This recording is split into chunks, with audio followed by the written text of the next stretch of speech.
5, 4, 3, 2, 1. It's time to count down reality TV's most talked about moments with Amanda Bella. Hey everybody, it's Amanda Bella and welcome back to another episode of Bella Talks TV. I can't wait to get into the Bravo and Beyond with you this week. I'm coming to you on a Sunday afternoon here in South Florida, and I'm actually wrapping up my snowbirding for the winter. We've been down here since January 1st or so, and it's been really, really nice and a really good break from New York and just like the grind of being there. I'm still so happy that I've been able to be here and enjoyed this time down here and getting this opportunity just to breathe a little. And as you guys know, I'm counting down to my upcoming wedding, so we're in the 30-day mark now.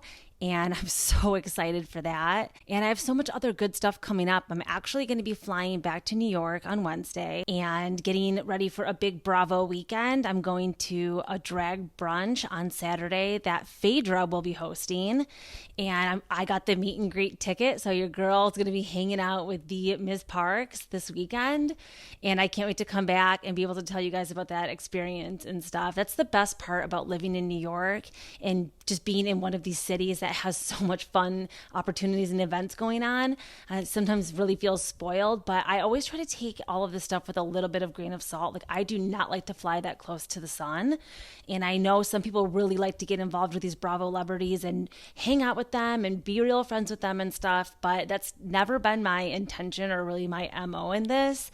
I really like to just talk about TV, and that's where I'm trying to keep my focus. I don't want to blur the lines too much because, as you guys have noticed, like, I really give my authentic opinion, even though it's unpopular sometimes.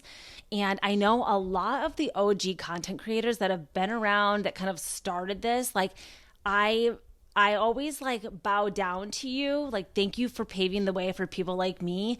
But I also feel like we would be silly not to say that, like, some of these content creators, have just major favorites that they're really biased towards. And also the fact that they actually do cross the lines and cross the boundaries of the difference between just being a content creator and just being friends with these people.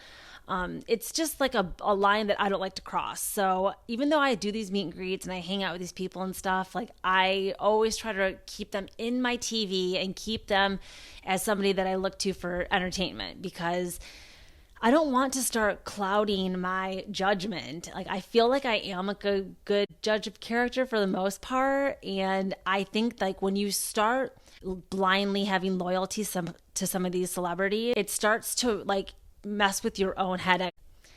I'm not sure if you guys are aware of cognitive dissonance, but it's a term like that, loosely fits this, but I think it's a good term to use to try to kind of explain, like, that feeling when it's like blurring too much, like what's real, what's not. I don't want these Bravo celebrities messaging me online, sending me dirt. And I don't know. I just don't like that. I want to just be Amanda Bella. I want to just say what I'm thinking. And it's funny, like, I want to show you guys too, if you're watching me on YouTube or if you're watching the video, like, I just take like a little page of notes when I do these. Like, and I talk up to 30, 45, 60 minutes and over sometimes. And I will just write like my top 5 list just so I can keep myself on track. But I try to let whatever I'm really thinking just come out.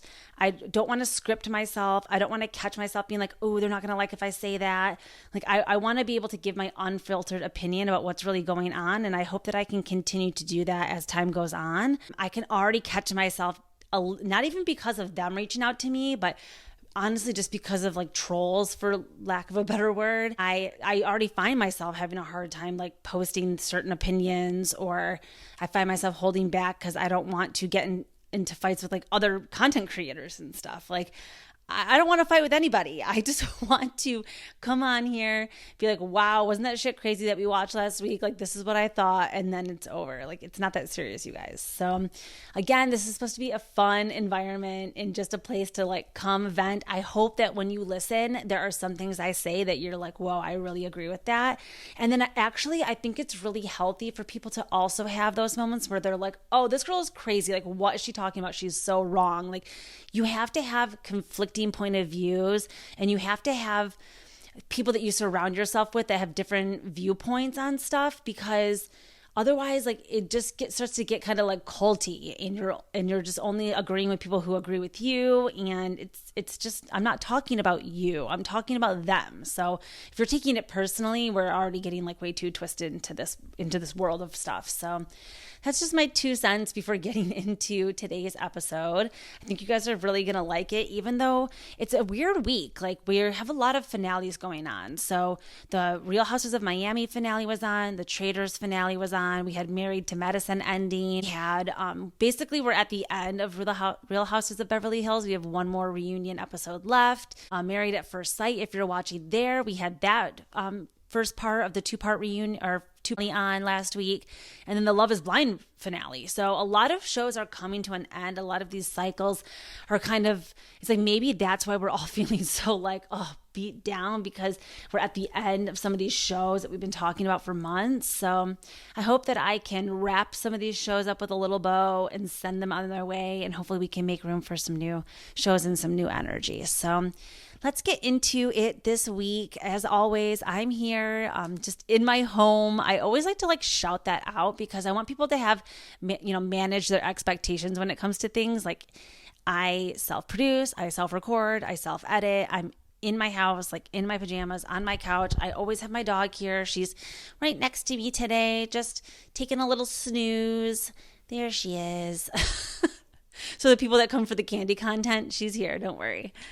And I wish that sometimes I could ask her, like, what the hell do you think? Because she's really on the couch next to me. And I wonder, like, I'm sure she sees me sometimes being like screaming at the TV and being like, what the hell is this lady getting so worked up over? But gotta love our Bravo shows. I want to start with an OMG and LOL of the week. So I think I skipped those last week because it was just a really dark week and we had a lot to talk about.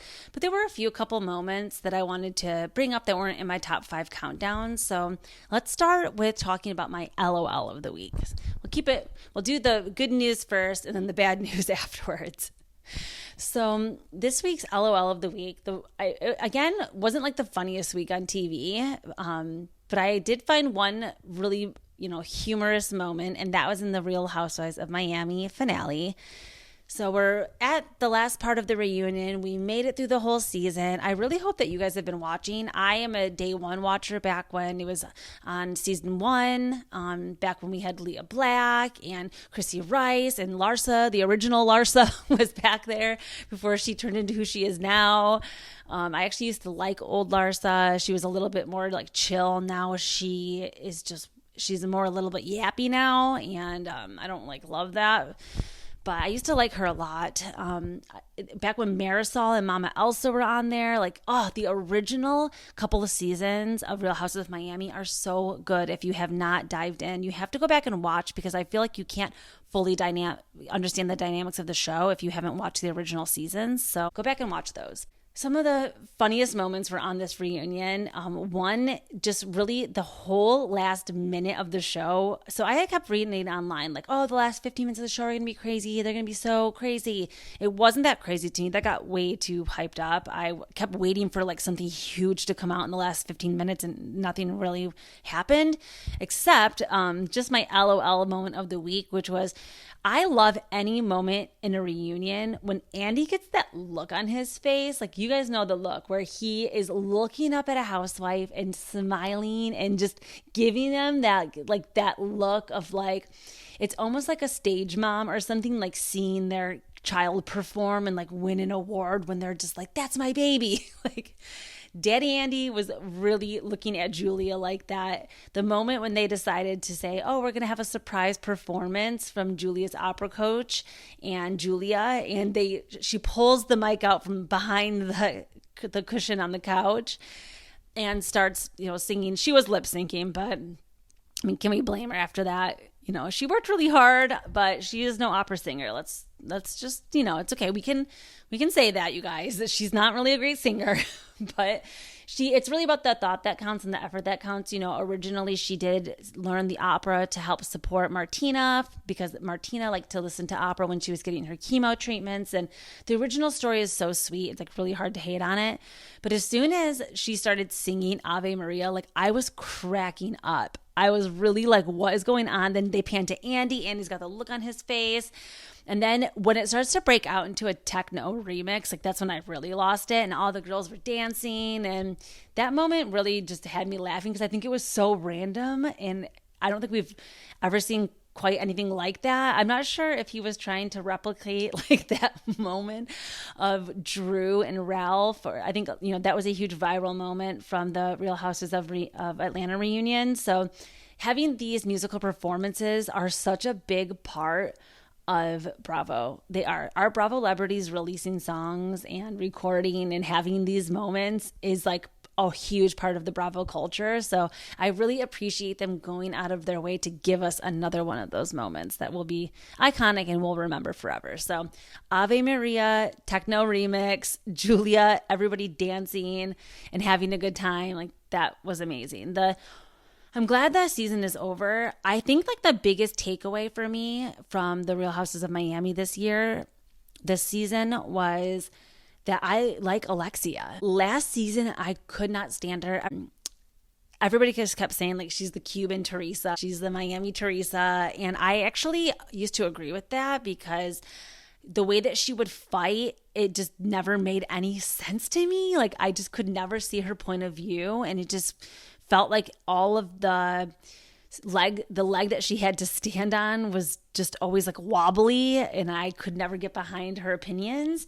But she is definition of a housewife to me right now. She took all the notes from last season. She took everybody. She like read all the comments, and she really came back trying to win all of our hearts over. And it worked. It totally worked on me. She put a spell on me. I'm like, this girl took accountability. She was able to prove that she doesn't just stay friends with the people that she has alliances with. She's willing to try to understand people that she misunderstood previously. Julia and being one of them. Nicole, she even said her goal for next season is to even become even better friends with Nicole. Like that's growth and evolution. I really, really appreciate that from Alexia. I think that she just really probably thought a lot about the future of her on the show. And sometimes when you're hitching your wagon to like a sinking ship, I mean, that kind of reminds me of the Married to Medicine reunion. I know we didn't really talk about that very much on this podcast this year, because to me, even though I've watched every single season and episode of Married to Medicine, it just like wasn't that good of a season to me. It didn't really have that many like, hilarious viral moments. It didn't really have any like, crazy fights that were worth talking about. It was like a mid-season. And that's okay. I mean, it's their 10th season. Not every one of them can be like crazy bananas off the wall. But it reminded me of Phaedra in the reunion saying, well, why would I, attach myself to the Titanic, when she's talking about Quad and how when Quad got kicked off the show, Phaedra kind of like switched sides when Quad had brought her in originally. She was like, well, why would I want to like stay attached to that when I could see that it was sinking? It's like, yes, I think that there's a little bit of that going on with Alexia and Marisol. Marisol was an original housewife on this show. And for whatever reason, the last 2 or 3 seasons, she's only been a friend of. And it's kind of one of those mysteries. No one's really sure why her or Adriana are not full-time housewives. Is it because they're technically not wives? I don't think so, because yes, Marisol, although not legally married in the U.S., is, married. She's married in Scotland and she's married in Mexico. We learned at the reunion. So she is technically a housewife. And then the same for I guess Kiki is not. So maybe that's why she hasn't got her mojito yet. And then Adriana, I mean, she has been married, and that was a big plot line for her on the previous seasons when she was on. There's something there. It's either like they have too many women to pay full-time salaries, or I don't know. I'm not really sure what the reason is, but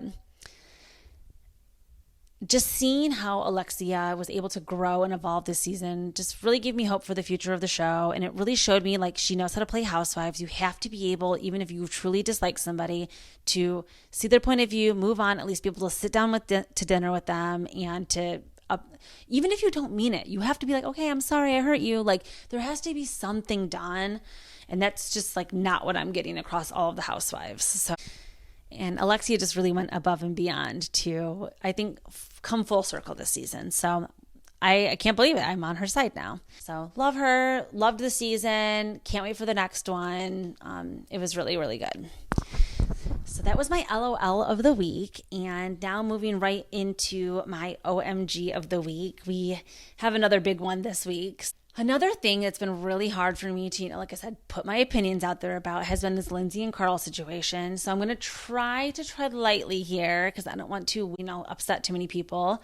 But I just want to give like a couple quick opinions about this. OMG of the week was when they're in the kitchen, Lindsay, Paige, and Gabby, and you guys already know the exact moment I'm talking about. Gabby's jaw was on the floor. Like, as Candace would say, if you guys saw her on Watch What Happens Live, she's like, my jaw was in hell. Like, her jaw was down. Like, they had to go to commercial break, and when they came back from commercial break, her jaw was still like agape. Like, this moment had everybody gagged a little bit. So if you guys recall back in the season 7 reunion for Summer House, Paige comes pretty hard at Lindsay, accusing her of leaking a story about Craig's behavior at Kyle and Amanda's wedding. And this entire time, they thought that it was Carl or Lindsay that had leaked the story, which honestly did make a lot of sense at the time. But in efforts to mend the group and also to get some people back on her side, Lindsay decides to tell Paige that it was actually Danielle, in fact, that leaked the story. And I think everybody, including Gabby, as we know, was shocked. Even Paige's reaction was really funny. Like, her jaw wasn't open, but she just like looked really wide and was like blinking. And it was so funny. Like, just the moment of seeing the girls, that was like a true like girl moment too, of like gossiping in the kitchen and like spilling tea. It was a really funny, like iconic Bravo moment. They also did a flashback to Danielle looking up Lindsay and Carl's wedding website. And when it starts to load, she also does the like like look at the screen like, holy shit, what am I looking at? Like an OMG moment. And they do those flashbacks to when Nene was at that Kim concert, and Kim's like, oh, whoa, whoa, whoa. And Nene is like looking up at her. Like, just, if you don't know what I'm talking about, please go online and just try to find those comparison memes. So freaking funny. So a little bit of LOL, a little bit of OMG, both mixed in there. Like I said, I'm not going to get too deep into Summer House. I've already talked like ad nauseum about it, but that was my OMG moment of the week. Like, I could not believe Lindsay outed Danielle as the one to spread that story around.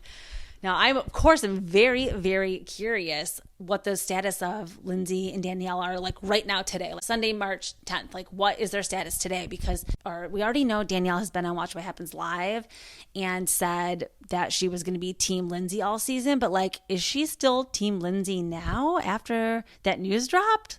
Does she support that? Does she just already know about it and forgive her? Or did she just have no idea that that was going to come out? And I would love to get like a reaction from her. I don't follow any of these people on social media. Like I said, I try to like keep the lines separate, but I'm really curious what Danielle would say now. So that's all I'm going to say about that this week. People are really polarized about this whole situation. I did not like Lindsay's appearance on Watch What Happens Live whatsoever. I actually think Andy seemed to be extremely annoyed with her as well. Everyone likes to talk about how he's like so annoyed with Dory or whatever. Like, now he gets annoyed, I think, with like a majority of these people, and sometimes he just cannot hide it. And every time Lindsay said something that night, he just like had this look on his face like, okay. So I feel like she's just not like very well liked right now. And Andy's really close with Carl, so I think that he's just Team Carl. But anyways, like I said, I'm like, oh, that's all I'm going to say. And then I keep going on. But I have so many opinions about it. I just like can't get into that today for my own mental health. So that was my OMG and my LOLs of the week. We're going to take a quick break here, and then I'm going to come back and we're going to get into my top 5 countdown.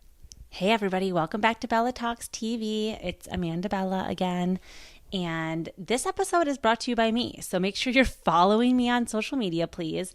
I've been trying to get more active into Threads lately. It is tough. I was never a Twitter user, so me having these little bites, it's just not usually where my mind goes. I prefer to go to Instagram. Instagram is just still my platform of choice, so make sure you're following me there at Bella Talks TV. And again, please make sure you're following the show, rating 5 stars, leaving me a review. And if you prefer the video version, make sure you're also subscribing to my YouTube, because I'm trying to get that going also. So there's a few episodes up on there already. And I always have to remind you guys, this is just the beginning. Like, I'm not going anywhere. And I actually just posted a funny video to my Instagram, which is like a little reel of James Kennedy. As you guys know, if you've been with me for a few weeks, you know I've been on a Vanderpump Rules rewatch. And I'm halfway through season 5 right now on my rewatch.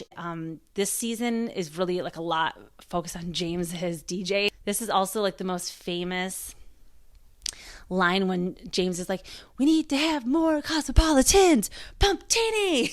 Like, when he has that moment, that's in the middle of season 5. So for whatever hot topic it was of James being a DJ, Sandoval doubted him, and there's a quote of him being like, "Dude, you're not some guy with like a Vegas residency." And then Jax is like, "Oh, you just press play up there. Like, who even knows if it's plugged into anything?" And I don't know if you guys follow James's DJ career, but he's fucking killing it. Like, as somebody who's largely into, I love live music.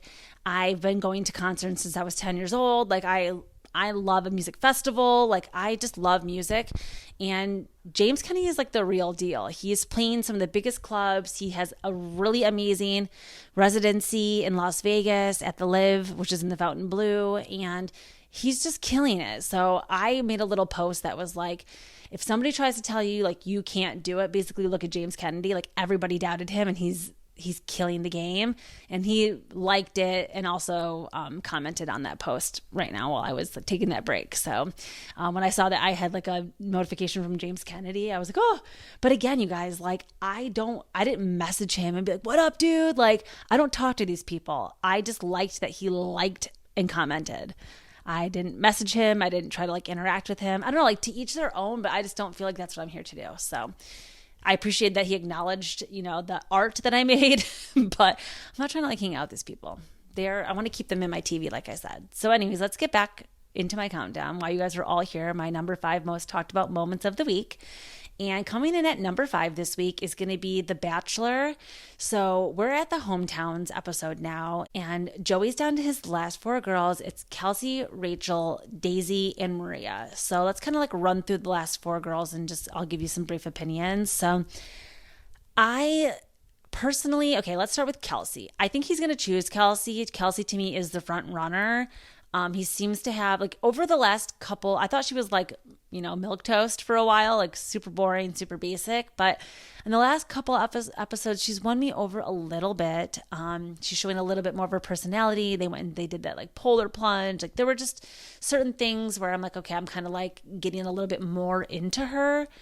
But we'll see. I do hope he chooses her.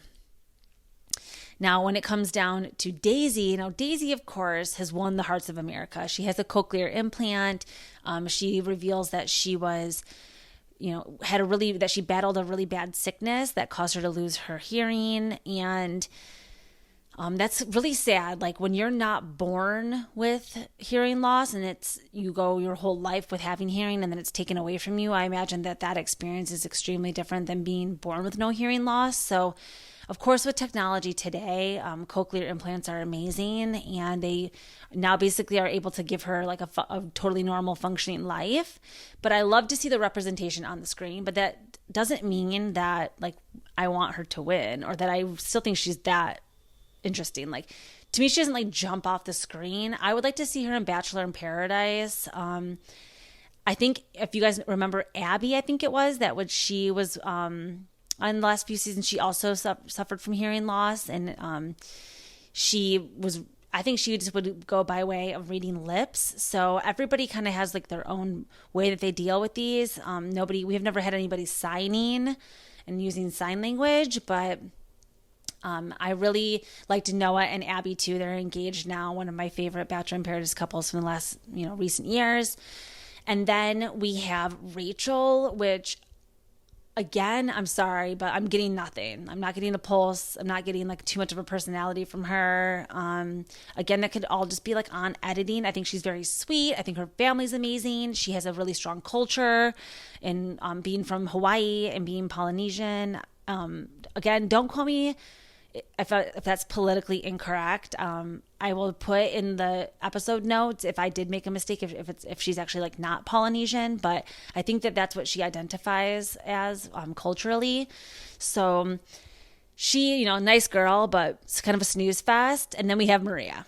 So I like a perfect mixture. I want my Bachelor and Bachelorette contestants to be just the perfect amount of outspoken personality, like a little Delulu, but also not totally dramatic and crazy and toxic. Like you have to be that balance. And Maria, to me, has just hit it on the nose.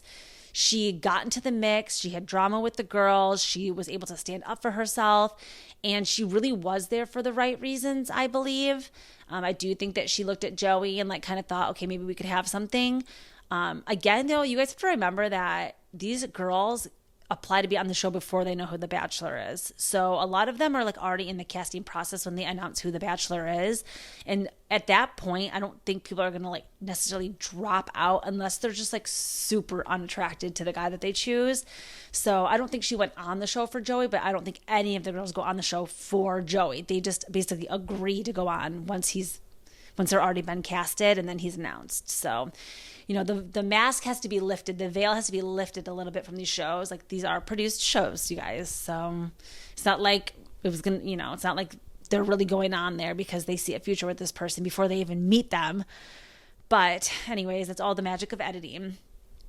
But I really, really like Maria. She's a little bit cray, and then they do her hometown, and her dad is just on another level. You have to just go watch. I don't want to give like too many spoilers because if you guys are still planning on going back and catching up this season and stuff, but they're on the hometowns. They complete all 4 of the hometowns, and then unfortunately Maria does be the one to be sent home this week. So she did not reveal to Joey that she was falling in love with him. But then she kind of decided last minute, which again, I think producers got in her ear and were like, girl, if you don't tell him you're falling for him, like he's not going to choose you and you're not going to be in the top 3. So, I think the producers kind of nudged her a little bit to like, you have to really put yourself out there, like kind of throw a Hail Mary, otherwise you're going to go home tonight. So they're in the rose ceremony. Maria pulls him aside and she tries to tell him that she's falling for him, or she says, I don't think I'm falling for you. I am falling for you. But it was just kind of a little bit too little, too late. And Joey does send her home. So now we have our top 3, and it's again going to be Kelsey, Rachel, and Daisy. Out of the 3, I'm really hoping he picks Kelsey. I want to see Rachel and Daisy in paradise. And Bachelor, at this point, like the only point of the Bachelor and the Bachelorette to me is just to be able to get contestants for Bachelor in Paradise. Like, I love that show. I think that Bachelor in Paradise is one of like the best dating shows. I think that was probably the idea of where Love Island came from, right? Like, did Love Island exist before Bachelor in Paradise, or was it the other way around? Did Bachelor in Paradise only come out after Love Island?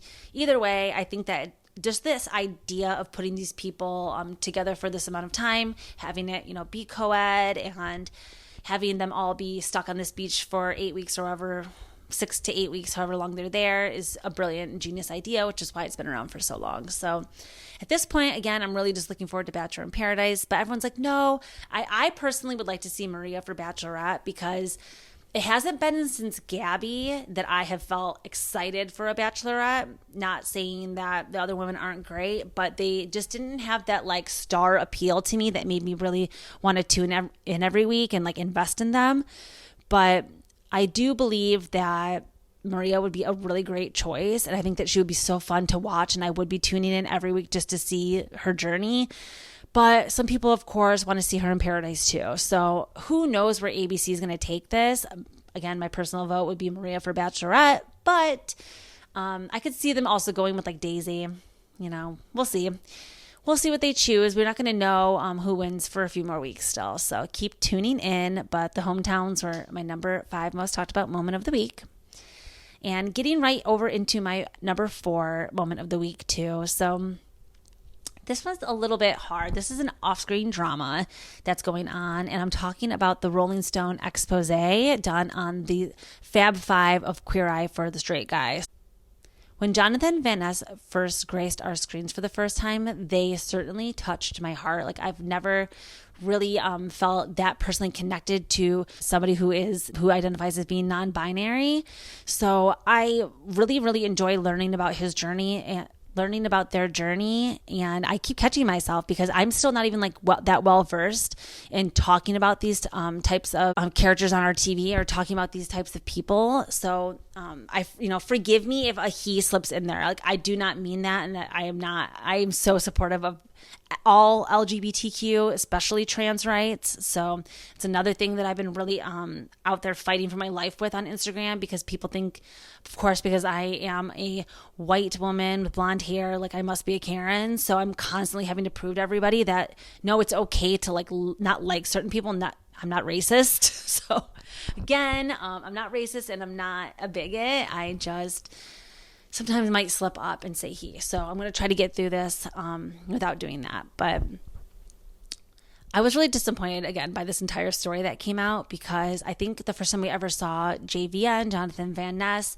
we'd never seen a person like this on TV, on Netflix before. They are like the most unique soul that I've ever seen on TV. It's just hard to describe like the energy that they bring to the show. So I really enjoy it. I actually feel like I tune in, like between JVN and Tan. I would say those are like my two faves, and I think that they are two that unfortunately like beef the most. So I don't know. It's really hard.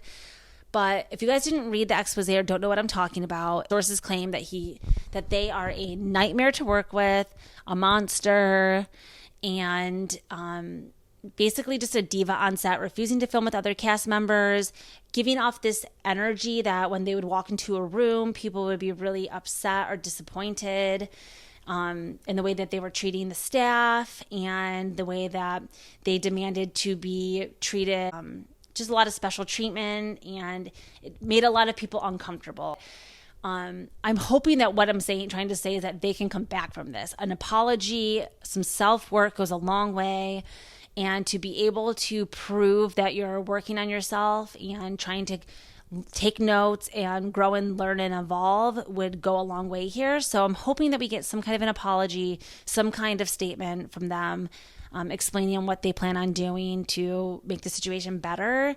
That would be, I think, a step in the right direction. But I just wanted to come on and say that I was really disappointed to hear about this, especially somebody that is in such a space of where they're empowering other people to live a life of kindness and acceptance. So it just seems very hypocritical to be then taking like you would be kind of nothing without the support of that community, and then now like shitting on everybody basically just makes us feel like, damn, why are we even giving this person a platform? So I'm really hoping that JVN can come out, make this right, and make us all feel better about the way that we support them, because I don't want to give up on you, JVN. I want to see you grow from this and learn from this, and hopefully, we don't want to give anybody anything bad to say about the trans and non-binary community. Again, like, I do believe that just because you are part of a marginalized group, i.e. a person of color, i.e. a person of LGBTQ,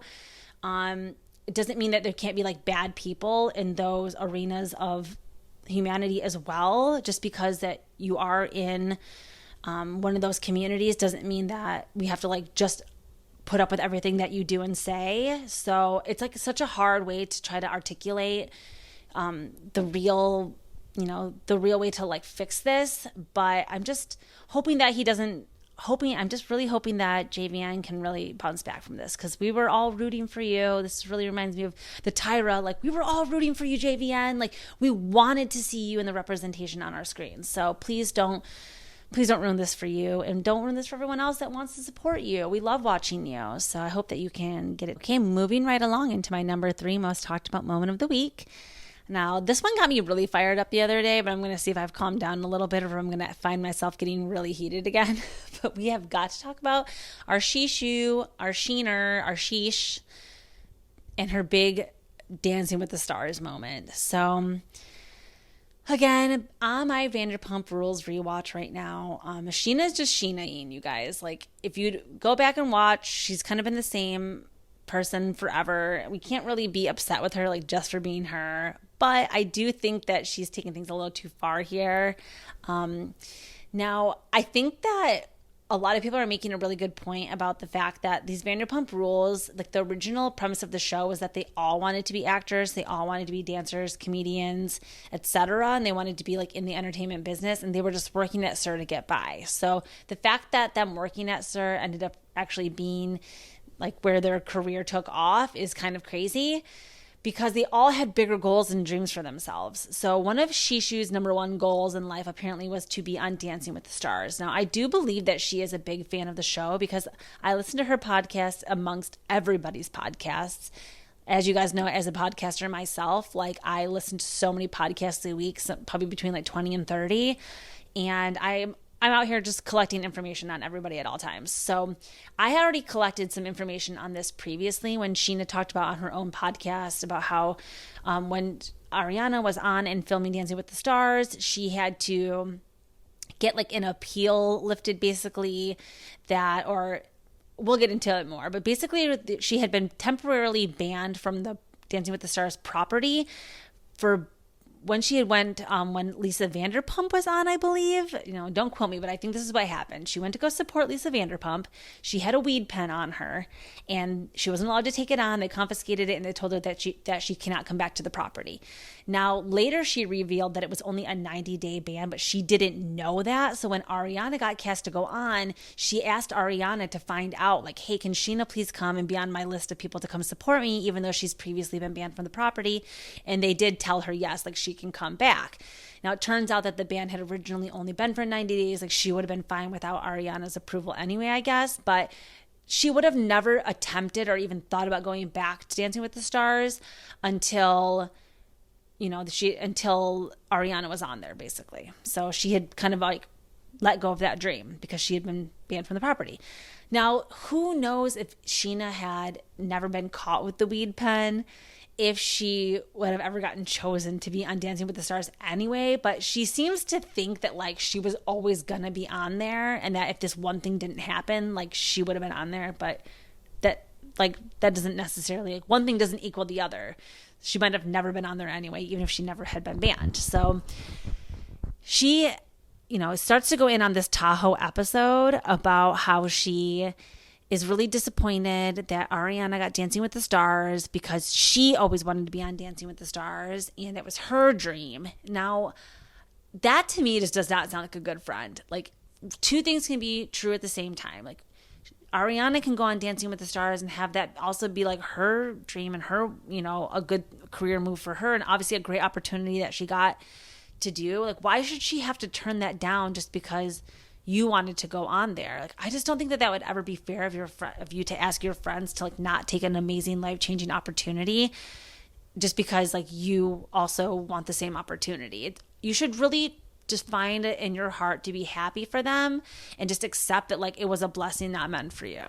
Like, not everything is about you, and other people can enjoy things that you enjoy too. It doesn't have to be like you're the only one that enjoys them and gets this opportunity. So really don't like how Sheena approached this, and I really don't like how Lala responded, trying to be like, yeah, I agree, like Ariana's heads up her own ass. Like, they're just so jealous, and jealousy is such an ugly thing. Like, why can't we all win? Why can't everybody just have like their own thing? Like, stay in your own lane, Sheena.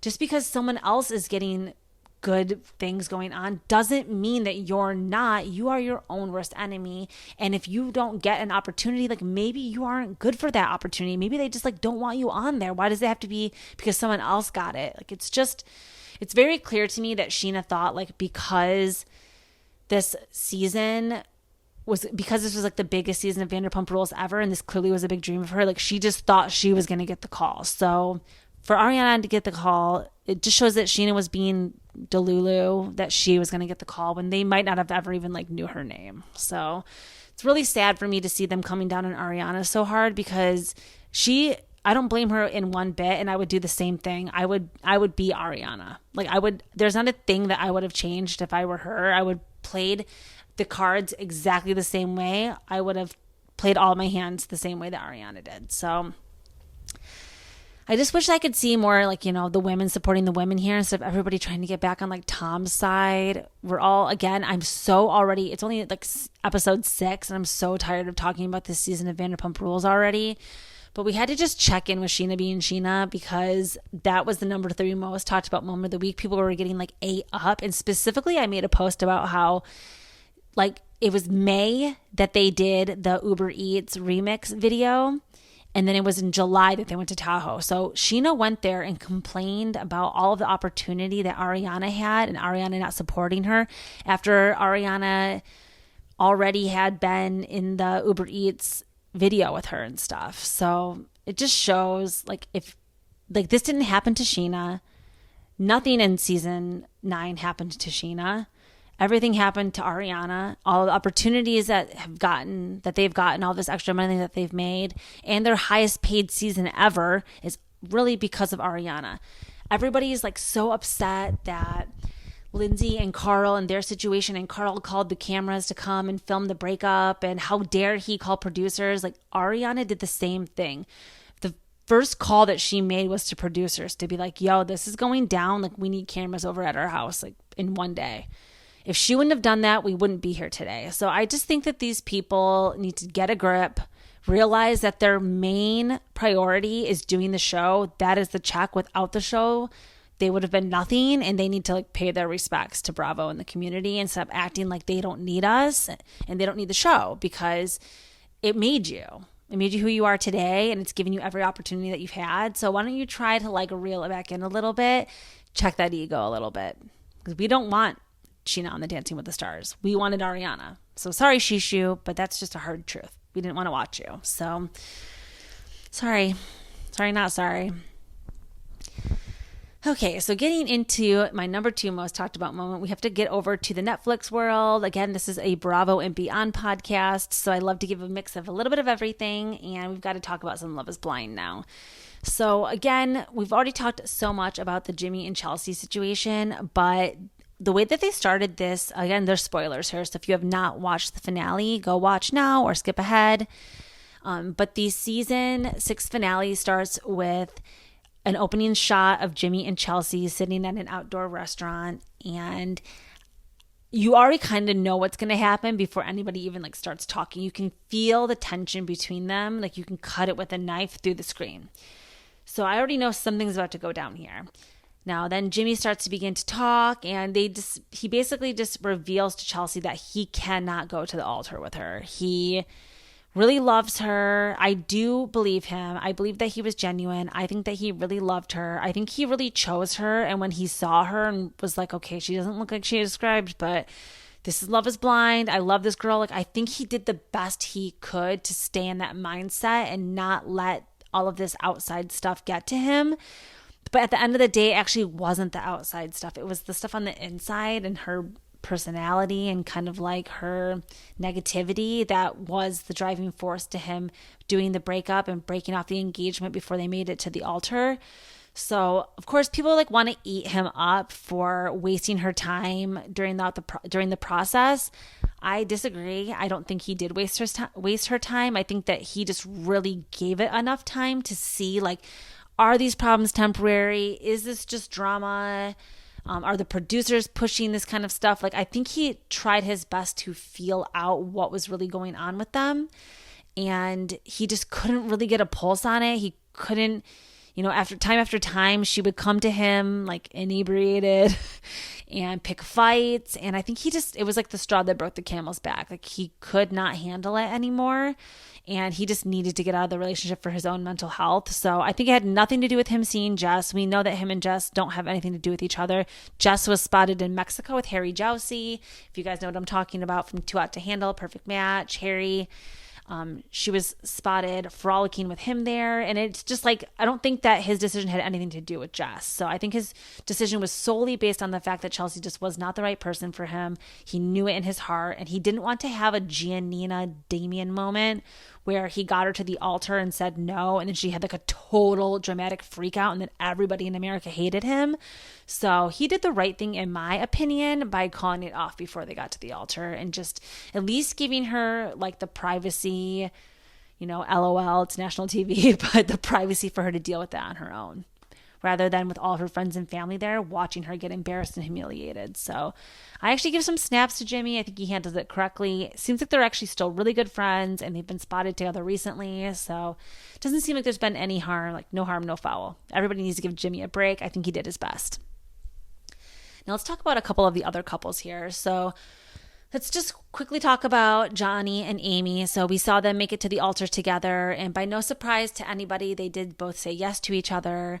Now, I think the most shocking thing about their story, again, was their like birth control storyline.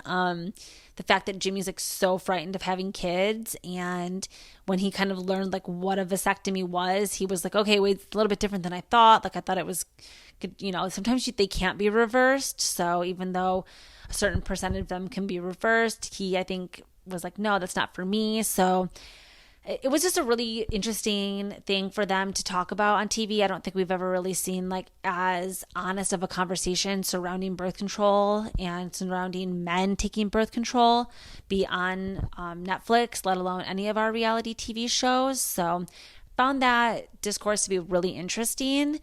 But they are together, and we're going to be seeing the reunion coming up in about 5 days. So we'll be talking about that on the next episode, I'm sure.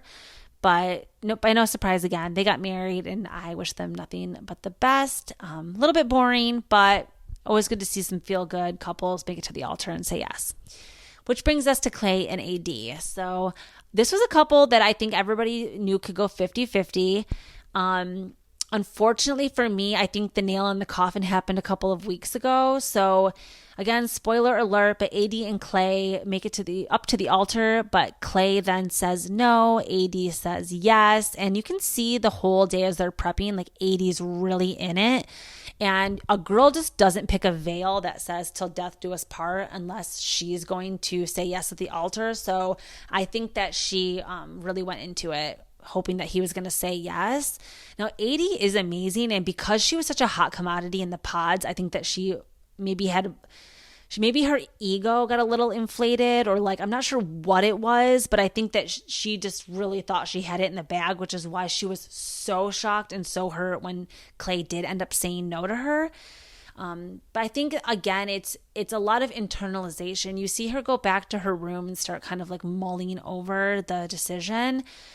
And it's really sad because she's like, why am I not enough? I'm never going to be enough. And let this be a lesson to all women that you can be the most amazing girl, have the best personality, banging body, pretty face, have your own money, have your own career. Like, you could be all of these things. But if you don't have kind of the self-respect, unfortunately, like, for lack of a better word, I mean, that's a very broad term, so we're going to use that here.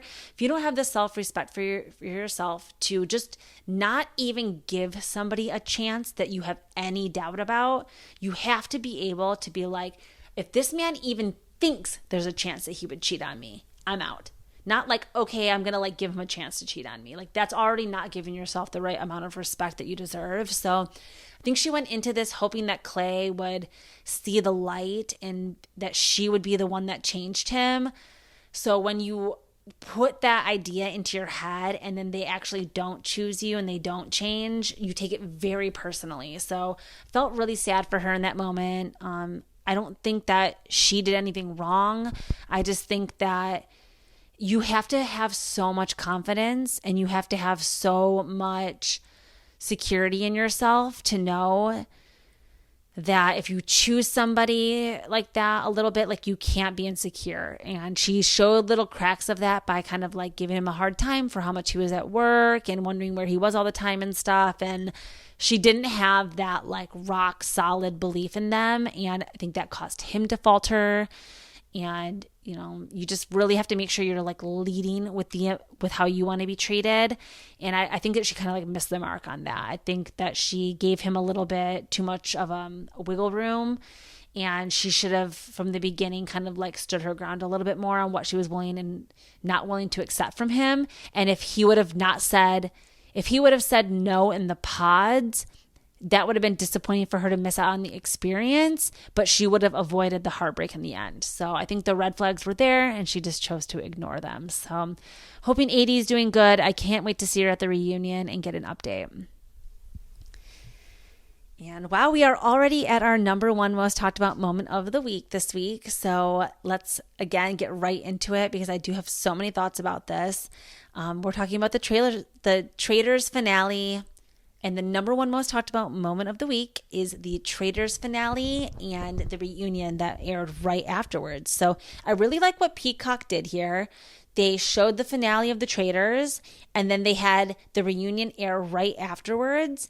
And in the reunion, they had the cast members watch the finale and get their immediate reactions. So that was a really cool thing that they did. It was like Inception, like Peacock Inception of watching them watch the show, like us watching them, watching us. Like it was a lot, but it was so good and perfect TV to me.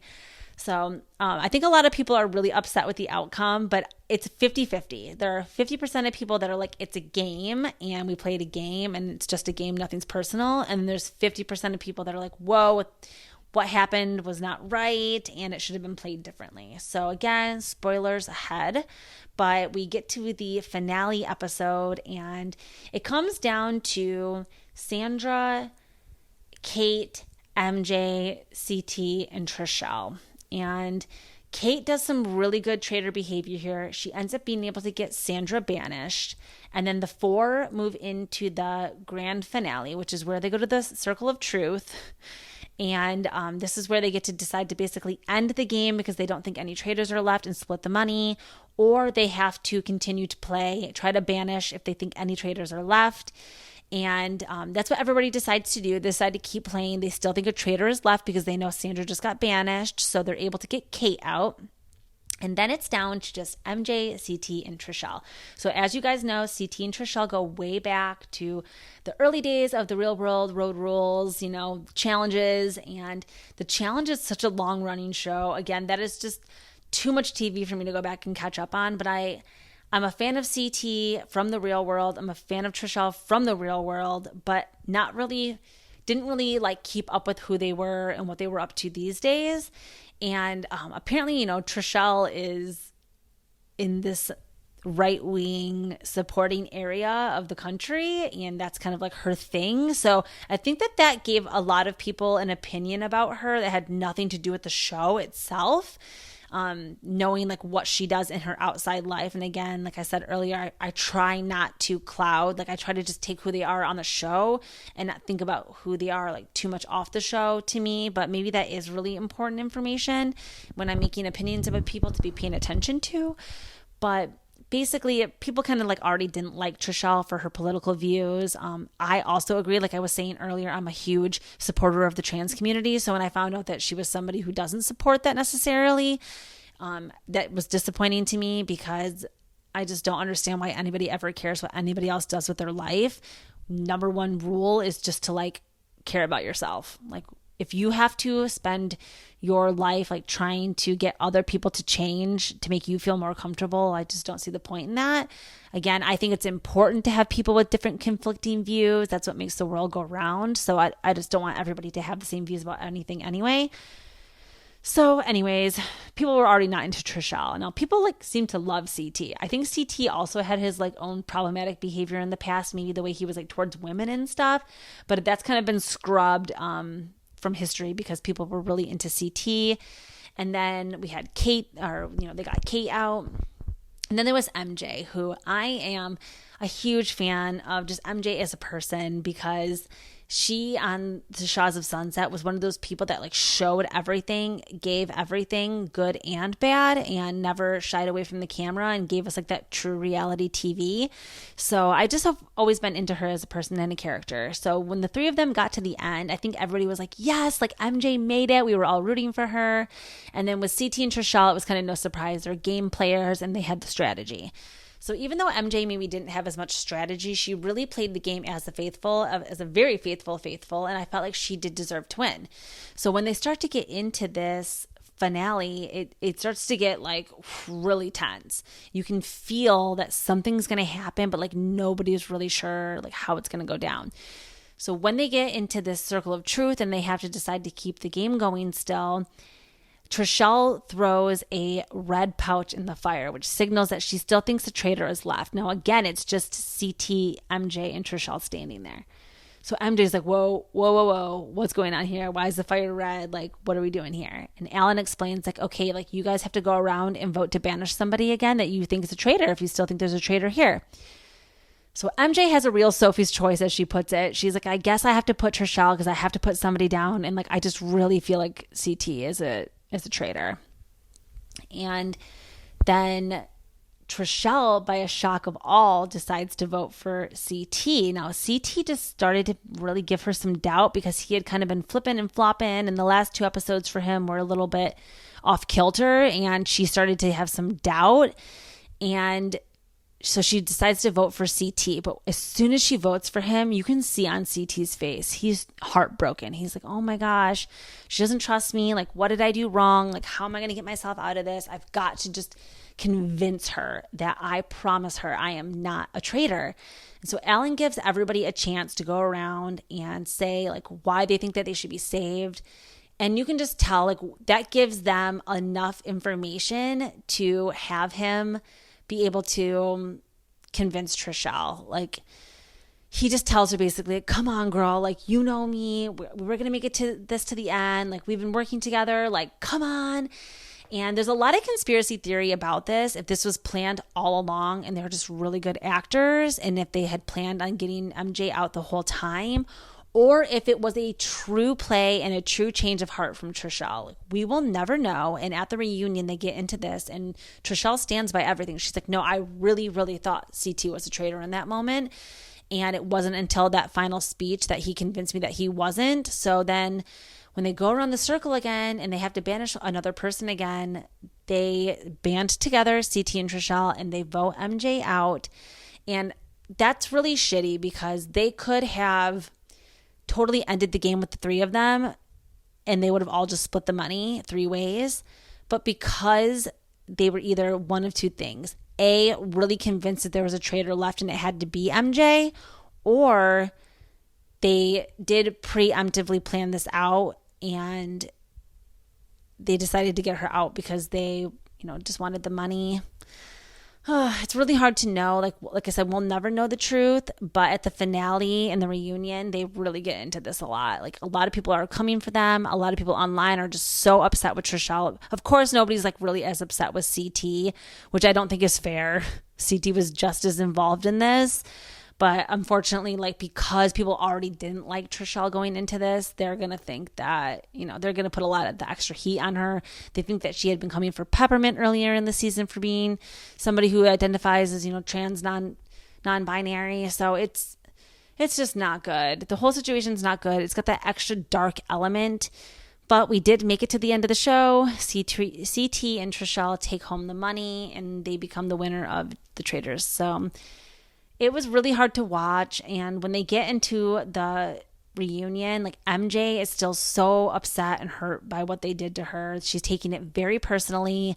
And John and some of the other players are just like, MJ, you've got to get over this. Like, it is a game. We're all here to play. It's called Traitors. Like, you've got to move on. And I have to say, like, I do agree with that. I think it's okay for her to be hurt and be like, damn, I really, like, I missed out on that money. I know she has a kid, I know that she's got a family to support, but it's not, I don't think, again, like, just like with Traitors season 1, when Cirie took the money from Andy and Andy was upset and crying and took it so personally at the finale and the reunion. It just, of course, somebody's going to be hurt. Like, the last person, the person to get 3rd place, 2nd place is going to be hurt. They missed out, on A, being the winner, B, the money, and just the bragging rights of winning. And so she's taking it personally. But I think that she does kind of need to drop it a little bit. And you can kind of see by the end, she's like a little defeated. She's like, okay, you guys, like, I get it. I'm butthurt, but... So 2 things, again, can be true at the same time. CT and Trishelle kind of did her dirty, but I also do think she needs to move on. Like, she can't be keeping this up forever. Same with Phaedra. Phaedra was really coming for Dan. And while we all can collectively agree, like Dan was a shitty game player and he did not do a good job at playing this, and he got, a little too personal too in things. I just think that Phaedra kind of needs to drop it. Maybe I'll tell her that when I see her this weekend. Like, hey girl, give Dan a little bit of slack. Yeah, right. She'd probably slap me across the face. So, again, I can't wait to go to this drag brunch and meet her this weekend. It's going to be so fun. And I can't wait to just get back to New York in general. Florida's been, again, a blessing, but I'm ready to get back home and get back to the NYC summer that we're about to have. It's going to be so fun, and I hope there's going to be so many events going on. So one other quick rumor I wanted just to talk about, this is not part of my countdown, but one other thing I wanted to talk about is that there are rumors that there's not going to be a BravoCon this year because of everything that's going on with Andy and just like all the drama with lawsuits and everything against Bravo. I hope that these are just rumors. I hope that this is all BS because I live for BravoCon. And I've been counting down the days for the next one already. So I just am really hoping that this is just a bad rumor. But if anybody has any insight on that or has any, real info on that, feel free to message me online. And that was it. That was my episode for the week. So thank you guys all for being here. I hope that I was able to touch on a few things that you guys were all thinking about and maybe not hearing anybody talk about. I didn't get too much into stuff that nobody is talking about this week. I was going to talk more about the Married at First Sight finale, but I really don't feel like anybody's watching that. So if you are and you want to just like talk to me about it, message me on Instagram and I will go all day. We can go back and forth giving our opinions. And another thing I was going to do is talk about Bet It All on Blonde, but maybe we'll talk about that a little bit next episode because I have thoughts about that too. I watched both episodes of the Bet It All on Blonde back to back to watching the newest episode that came out of Housewife and the Hustler. So I had a lot of Erica Jane opinions, and she's something. She is truly something. So I'm thinking about playing a couple of Bravolebs songs at the wedding. I think it would be fun to be out on the dance floor dancing to It's Expensive to Me and whatever. I think that it's okay to like some of these songs and think they're funny, but know that she's maybe not like the best person. So trying just to have fun with it and trying just to keep it light in this Bravo sphere, because it does get really dark and people take things so personally. And again, I just want to give everybody a friendly reminder that unless you're a character on one of these shows, like this stuff does not directly involve you. So calm down. I will leave you on that. Thank you again for being here. I appreciate each and every one of you. Make sure you rate, review, subscribe, and give me a follow. Send me a message. Say what's up. Love you all, and I will definitely be back next week for another episode. So ciao, Bellas. Have a good week.